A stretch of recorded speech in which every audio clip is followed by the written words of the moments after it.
എന്നത്തെയും പോലെ ഇന്നും ലേറ്റ് ആയിട്ടാണ് എണീറ്റത്. അങ്ങനെ വിളക്കൊക്കെ കത്തിച്ച് കിച്ചണിൽ കയറിയപ്പോൾ അവിടേതായി എനിക്ക് 8ന്റെ പണി കാത്തിരിപ്പുണ്ട്. അങ്ങനെ ആ മാവൊക്കെ എല്ലാം നേരെയാക്കി സെറ്റാക്കി വെച്ച ശേഷം ഇന്നലെ ഇട്ട അച്ചാറൊക്കെ ഇനി കുപ്പിയിലാക്കണം.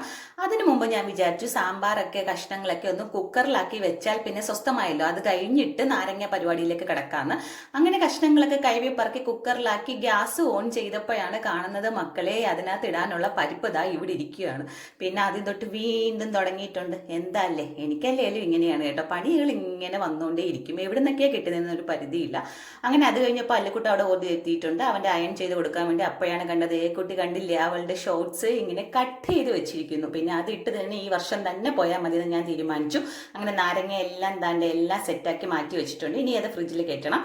പിന്നെ നമ്മുടെ ദോശ ചുടൽ പരിപാടിയിലേക്ക് കിടന്നു. അതാവുമ്പോൾ ഇതിന്റെ ഇടയിൽ കൂടെ അങ്ങ് നടക്കും. സാമ്പാറും ആ സമയം കൊണ്ട് ആയി കിട്ടിയിട്ടുണ്ട്. അല്ലിക്കുട്ടൻ എന്താ ഇവിടെ ബ്രേക്ക്ഫാസ്റ്റ് ഒക്കെ കഴിക്കുകയാണ്. ഇനി ഇവിടെ ചടപടേന്ന് കൊണ്ട് ബസ് സ്റ്റാൻഡിലാക്കണം. അതോടെ കഴിഞ്ഞാൽ ഏക്കുട്ടിയുടെ